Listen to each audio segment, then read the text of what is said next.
hoy vamos a continuar hablando de la iglesia como el templo o su habitación. Diapositiva número 12, por favor. ¿Ven? Diapositiva número 12, Efesios capítulo 2, versículo 19 dice: Así pues, ya no sois extranjeros ni advenedizos, sino sois conciudadanos de los santos y sois de la familia de Dios. Mire qué hermoso, ¿no? Como el Señor nos llama.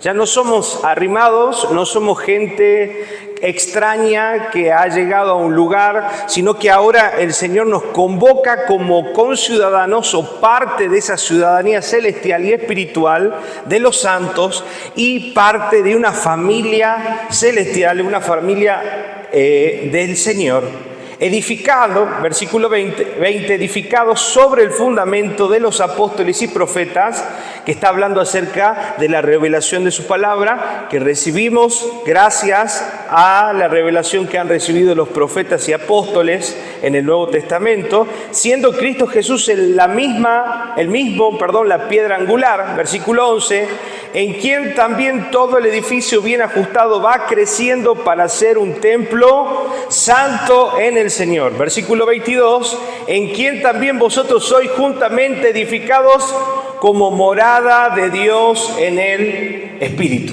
Amén. ¿Cómo nos nombra entonces? Somos templo santo de Dios, la iglesia como templo santo de Dios. Y también la iglesia, ¿se acuerdan que cuando hablamos de iglesia no hablamos del edificio, sino hablamos de las personas que conformamos, amén, el cuerpo de Cristo, que también somos morada de Dios en el Espíritu?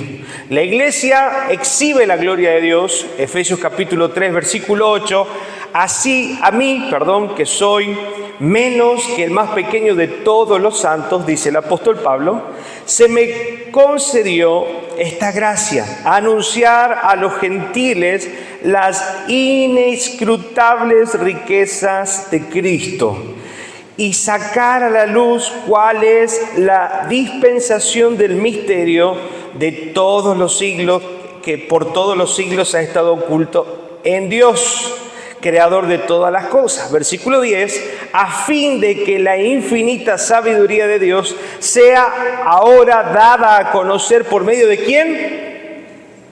De la iglesia, a los principados y potestades en los lugares celestiales. Eso quiere decir que ahora la iglesia de Dios está haciendo testimonio, no solo en la tierra, sino también está haciendo del testimonio, amén, de redención, de amor y de gracia, no solo para los que estamos aquí en este plano terrenal, sino también a las huestes y principados lugares celestes, hablando de los espíritus, tanto ángeles caídos como ángeles del Señor.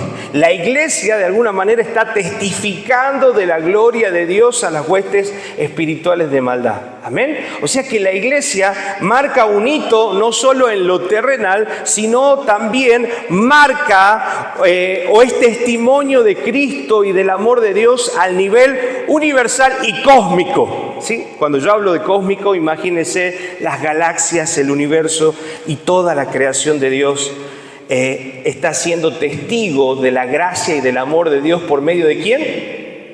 De la iglesia. ¡Wow! ¡Qué bárbaro!, ¿no? O sea, la dimensión que tenemos como iglesia del Señor. Seguimos en el diapositiva 14, es posesión de Dios comprada con sangre. Mire qué tremendo. Cuando hablamos de la posesión de Dios y de ser comprada, estamos hablando de la definición de redención. ¿Cómo es la definición, la palabra? Redención. Redimir significa comprar a precio de. Y dice Hechos capítulo 20, versículos 28, tened cuidado de vosotros y de toda la grey en medio de la cual el Espíritu Santo os ha hecho obispos para pastorear la iglesia. ¿De quién es la iglesia? De Dios, la cual Él compró con su propia sangre. Amén. está llamando de alguna manera la atención a todos los líderes espirituales, amén, de que puedan tener cuidado porque la iglesia ha sido comprada a precio de sangre, por lo tanto es posesión de Dios, y alguien que va en contra de la iglesia está yendo en contra ¿de quién? De Dios mismo. ¡Wow! Tremendo, ¿verdad? Somos posesión de Dios. Decirle que tenés al lado, sos posesión de Dios. Amén. Qué hermoso, hemos sido comprados. Y esa palabra es ser redimido. Hemos sido comprados a precio de sangre. Diapositiva 15. Propósito número 1 de la iglesia. ¿Cuál es el propósito? Glorificar a Dios. Vamos a Efesios capítulo 1, versículo 3 al 6. Y vamos a analizar algunos versículos que hablan acerca de este propósito fundamental de la iglesia. Toda la alabanza sea para Dios, el Padre de nuestro Señor Jesucristo, quien nos ha bendecido con toda clase de bendiciones espirituales en los lugares celestiales, porque estamos unidos ¿a quién? A Cristo. O sea que si no hubiese sido por Cristo, no gozaríamos de ninguna bendición espiritual. Amén. O sea, todo es gracias ¿a quién? Al Señor. Por favor, poneme versión Reina Valera. Amén. Vamos al 4. Según nos escogió en Él antes de la fundación del mundo, propósito para que fuésemos santos y sin manchas delante de Él. Versículo 5. En amor, habiéndonos predestinado para ser adoptados hijos suyos, por medio de Jesucristo, por el puro afecto de su voluntad. Versículo 6. ¿Para qué? Para alabanza de la gloria de su gracia, por la cual nos hizo aceptos en el amado. Toda la obra de redención, todo el sacrificio de Cristo, todo lo que Dios hizo a través de su Hijo en nosotros como la iglesia, tiene un solo fin y persigue un solo propósito: la alabanza de la gloria de su gracia.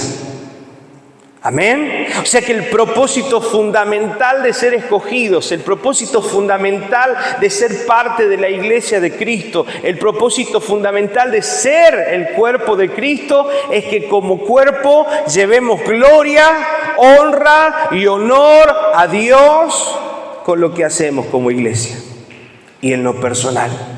Amén. Ese es el propósito para el cual vivimos.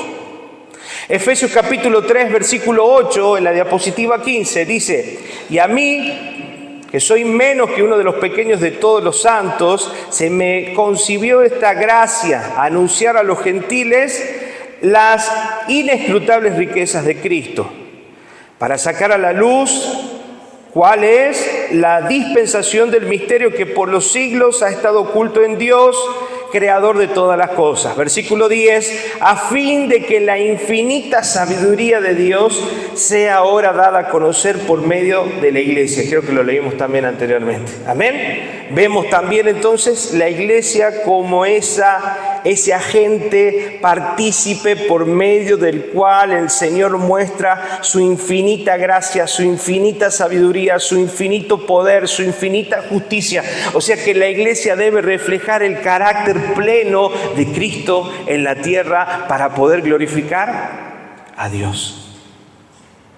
Vamos entendiendo. Funciones de la iglesia, ¿sí? Y a estas funciones le vamos a colocar la palabra misión. No sé si alguien tuvo alguna vez administración de empresa. Vio que toda empresa tiene un propósito, una misión y una visión. ¿Ven? Vamos a hablar acerca de la misión de la iglesia. ¿A qué estamos llamados? ¿Cuáles son las cosas básicas que una iglesia debe tener para ser iglesia? ¿O qué debe hacer una iglesia para identificarse como tal? Primero, la adoración. Amén. Es cuando el pueblo responde con amor, reverencia y obediencia al ver quién es Dios y cuál es su obra. Amén. Entendemos la adoración no solo como el acto de cantar, alabar, bendecir a Dios con canciones. La adoración es nuestra vida rendida a Dios. Es más que canciones, es más que una linda canción, es más que un lindo servicio. Es nuestra vida rendida en obediencia como un sacrificio vivo, como lo dice Pablo. Amén. Soy un sacrificio vivo, agradable, un culto racional para Dios. La adoración es lo primero que caracteriza a la iglesia. Vamos a ver por qué. Efesios capítulo 1, versículo 6, leímos también recién, amén, la alabanza de la gloria de su gracia. Vamos al 12 primero, amén. Efesios 1:12, a fin de que seamos para alabanza de su gloria, nosotros los que primeramente esperábamos en Cristo. Otra vez está hablando del propósito fundamental de la iglesia, alabanza de su gloria. El versículo 14 también nos va a hablar acerca de esta alabanza de su gloria y hablando de que Él nos marcó por el Espíritu Santo, que es las arras de nuestra redención hasta la redención de la posesión adquirida, otra vez ¿para qué? Para alabanza de su gloria. La adoración no solo, como dijimos, como un acto de servicio, sino la adoración como una actitud de vida rendida que refleja el carácter de Jesús. Ese es vivir para la gloria de Dios. ¿Cuándo vivimos para la gloria de Dios? Cuando nuestros deseos, cuando nuestra voluntad se somete al deseo de Dios, a la voluntad de Dios, y ahora ya no vivo para mí, ya no vivo para lo que quiero, para lo que espero, para lo que anhelo. Vivo ahora por el propósito de Dios en mi vida y para los planes de Dios en mi vida. Amén. Dejo ya de ser yo de alguna manera y dejamos a un lado, amén, nuestros sueños y propósitos para alcanzar los propósitos y sueños que Dios ponga ahora en nuestros corazones. Dejar de ser uno, dejar de ser para que Él sea. Juan capítulo 4, versículos 24 y 25, vemos aquí el encuentro de Jesús con la samaritana y el Señor Jesús revela algo impresionante y les dice esto: mas la hora viene y la hora es cuando los verdaderos adoradores adorarán al Padre en espíritu y en verdad, porque también el Padre tales adoradores busca que le adoren. Ahora, que dice, mas la hora viene y ahora es cuando los verdaderos adoradores. Eso quiere decir que si hay verdaderos también hay ¿qué? Falsos. Amén. Y estos verdaderos adoradores dice que van a adorar en espíritu y en verdad. Van a adorar con su mente y con sus acciones. ¿Cómo adoran los verdaderos adoradores? Con sus mentes y sus acciones. La verdad de Dios, no hay hipocresía en sus corazones. No son una cosa acá y otra cosa en la calle. Son la misma pieza. Hay integridad en sus corazones. Por eso vemos que la adoración se va a reflejar en una mente y en acciones concretas de obediencia a Dios. Porque también el Padre tales adoradores busca que le adoren. Y miren que en ningún lugar dice el Padre busca que le canten. ¿Se dan cuenta? Por ahí hay una mala concepción de la palabra adoración a las canciones lentas y alabanza a las canciones rápidas. Está mal esa concepción o esa clasificación. La adoración es una vida rendida a Dios en obediencia. Amén. ¿Cuántos adoradores hay aquí? ¿Cómo debe adorarlo? En espíritu y en verdad. Versículo 24. Dios es espíritu y los que le adoran en espíritu y en verdad es necesario que le adoren. Otra vez dice, ¿cómo es necesario que le adoren? Con nuestra mente y con nuestras acciones, en verdad, siendo coherentes con la verdad de Dios. Hechos, capítulo 2, versículo 47. Sí que está hablando de una iglesia genuina, la adoración. Una iglesia que no solo dice creer, sino que vive, alabando a Dios y teniendo favor en todo el pueblo, y el Señor añadía cada día a la iglesia a los que debían de ser salvos. Y está hablando de la iglesia primitiva y cómo la iglesia primitiva se reunían todos los días para alabar al Señor, y el Señor iba añadiendo a los que deberían o los que serían salvos. Amén. Ahí vemos entonces la adoración también como una acción conjunta en el cual los hijos de Dios se reúnen a reconocer la grandeza y el favor de Dios como pueblo. Amén. Eso es lo que hacemos en cada culto, cada reunión. Cuando venimos y cantamos al Señor, no es un momento más para llenar el culto. La adoración y la alabanza es el momento que como iglesia, que como cuerpo y como congregación hablamos, declaramos y manifestamos la gracia de Dios a través de cada canción y cada canto que hacemos para Él. Amén. Juntos lo hacemos de una forma cantada, pero también dijimos que la adoración es una forma de vivir rendida delante de Dios. Otra función que debe tener la iglesia es la evangelización. Una iglesia que no adora, o sea, que vive una vida mediocre, una vida de hipocresía, sin tener coherencia entre lo que predica y lo que vive, y una iglesia que no se reúne a adorar a Dios, o sea, que no tiene reuniones también de este tipo en las cuales nos convocamos y exaltamos el nombre de Dios juntos como cuerpos, nos estaría faltando parte. Pero también parte fundamental de esa misión es la evangelización. Es hablar de Dios a otros. Dios estableció una gran comisión. Miren lo que dice Mateo 28, capítulo 16 al 29, que es la gran comisión dada por el Señor después de haber resucitado en esos 40 días. Dio algunas órdenes como esta. Pero los 11 discípulos se fueron a Galilea, al monte donde Jesús les había ordenado. Versículo 16. Y cuando le vieron, le adoraron, pero algunos dudaban. Versículo 18. Y Jesús se acercó y les habló diciendo: toda potestad me es dada en los cielos y en la tierra. Ahí está hablando ya Jesús glorificado, después de haber sido resucitado. Y vemos que Jesús permite que sus discípulos le adoren. Amén. O sea que de alguna manera Él estaba manifestando también la deidad de Dios. Por eso permite ser adorado.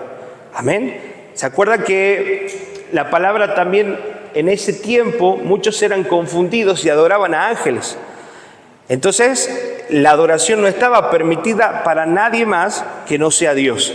Y en ese momento Jesús, siendo ya en este cuerpo glorificado, permite que se le rinda adoración o reconocimiento como Dios. No es un detalle menor. Jesús se acerca y les habla diciendo: toda potestad me es dada en los cielos y en la tierra. Versículo 19.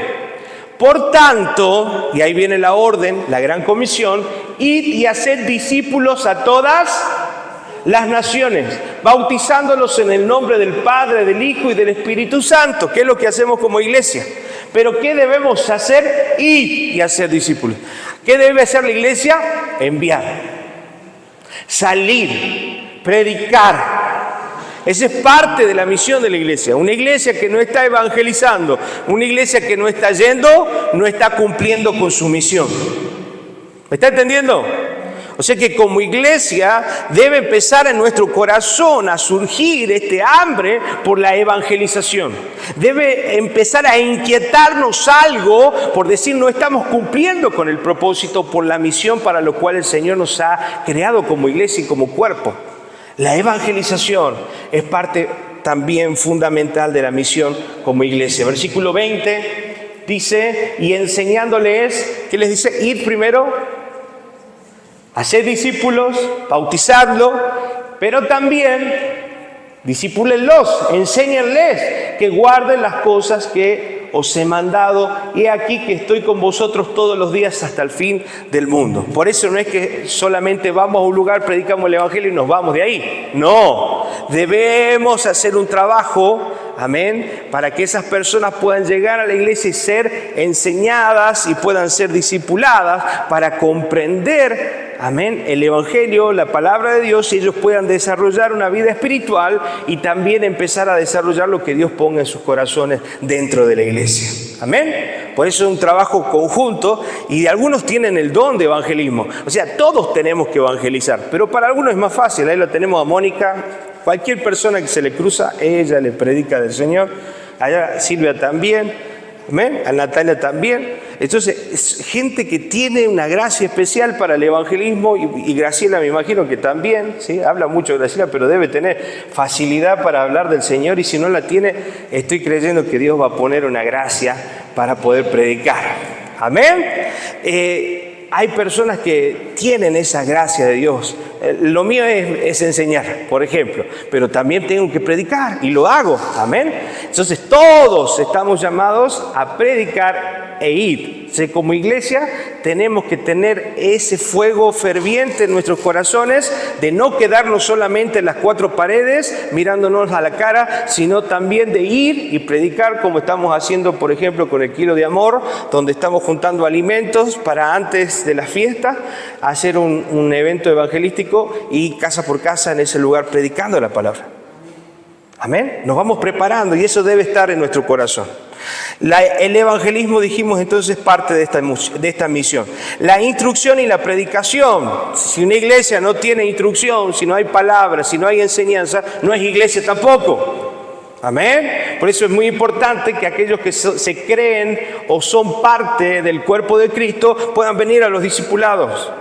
Amén. Por eso hay muchos hay una estadística que el 80% de la iglesia no se compromete. Solamente el 20% de la iglesia del total es la que se compromete, estudia, se prepara y sirve. El otro resto viene solamente, parece, de visitante, pero no debería ser así. Todos debemos involucrarnos en la instrucción, en el ser preparados. Si una iglesia no tiene discipulados, si una iglesia no tiene predicación de la palabra, entonces no está siendo una iglesia. Primera de Timoteo capítulo 3 versículo 15 nos dice que la iglesia es, mire, columna y baluarte de la verdad, para que si tardo sepáis cómo debéis conducirte en la casa de Dios, que es la iglesia del Dios viviente, columna y baluarte de la verdad. Por eso la iglesia debe enseñar, porque la palabra y la revelación de la verdad absoluta de Dios se da a través de las Escrituras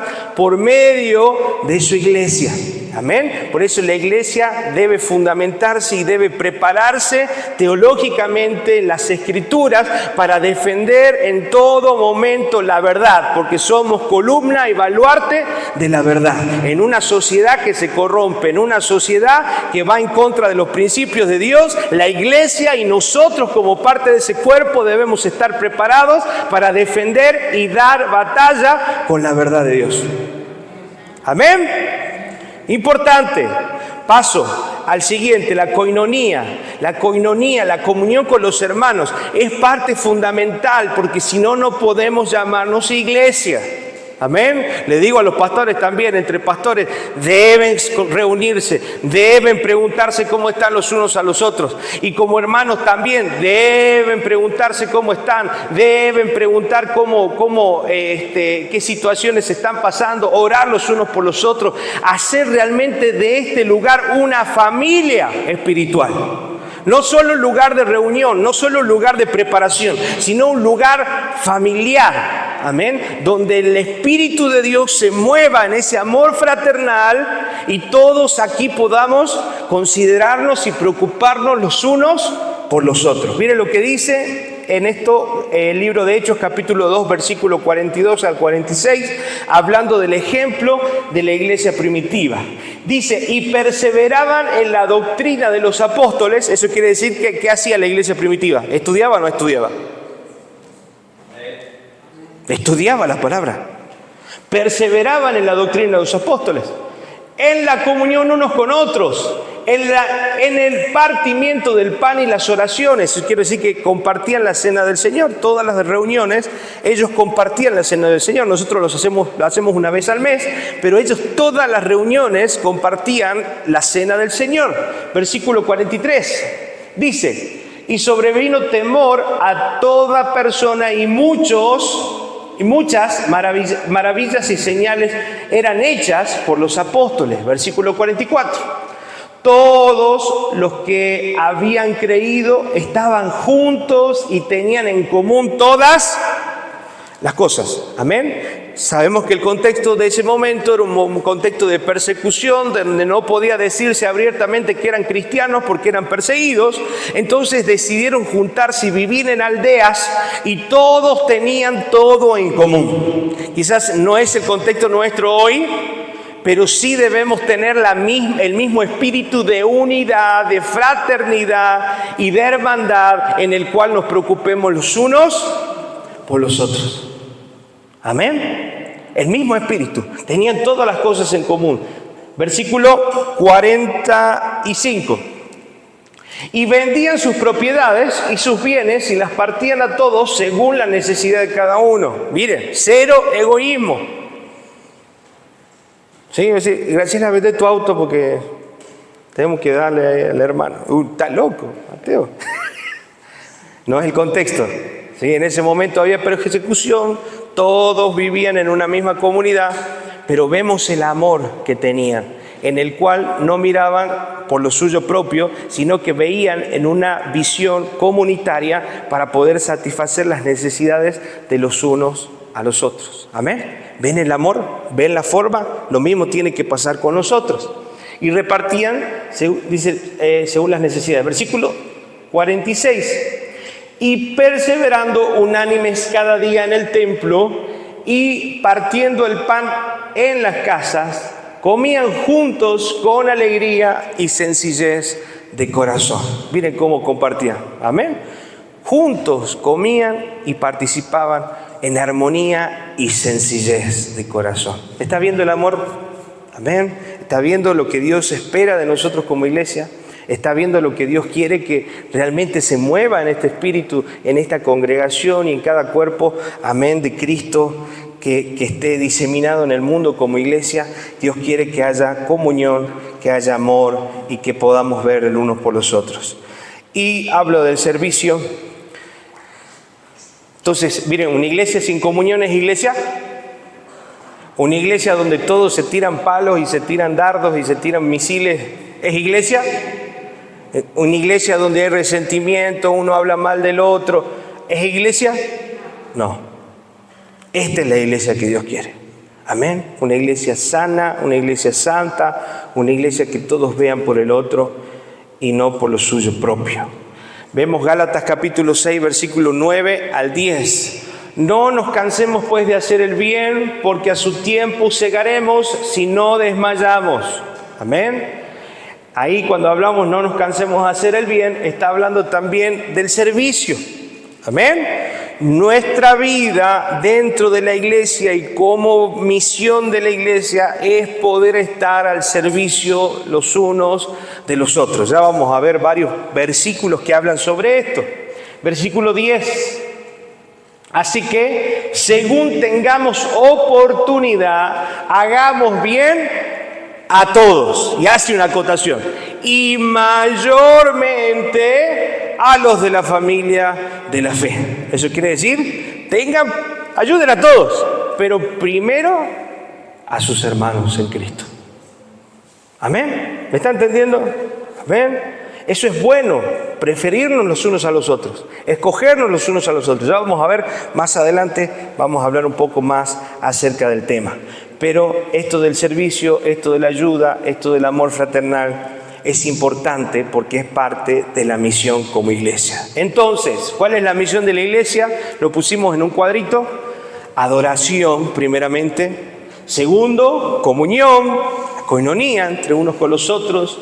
Si no existe esa coinonía, si no hay una vida de integridad, no podemos decir que es iglesia. Si no hay servicio, si solo venimos a la iglesia a escuchar la palabra, nos vamos a la casa, ¿sirve? No, tiene que haber una vida de servicio, tiene que haber una vida de entrega, tiene que haber una vida en la cual yo puedo bendecir a otros, amén, con mi vida. Evangelismo y discipulado, que es parte de la instrucción, amén. Que es lo que estamos teniendo ahora, por ejemplo, es el discipulado, en el momento en el cual se predica, se enseña y se da instrucciones por medio de la palabra de Dios para entender lo que Dios espera de nosotros como iglesia y como hijos de Dios. Una iglesia con propósito va a tener estas 5 cosas: adoración, comunión, servicio, evangelismo y discipulado. ¿Amén? ¿Qué nos está faltando fortalecer? Les pregunto. ¿Amén? Preguntémonos. Hay un proyecto hermoso, estamos trabajando conforme al evangelismo. ¿Podríamos fortalecer esa área? Me parece que es parte importante. Y podríamos fortalecer, decir, no, Mateo, estás exagerando, la comunión. Creo que nos falta más unirnos como iglesia, nos falta más amor, nos falta más compañerismo, nos falta más unidad. Amén. Y eso es lo que el Señor nos está demandando en este tiempo. Porque sin esa comunión no vamos a poder hacer lo otro tampoco. Porque necesitamos trabajar y estar de acuerdo con el que está al lado. Porque la obra no es para nosotros, la obra es del Señor. Amén.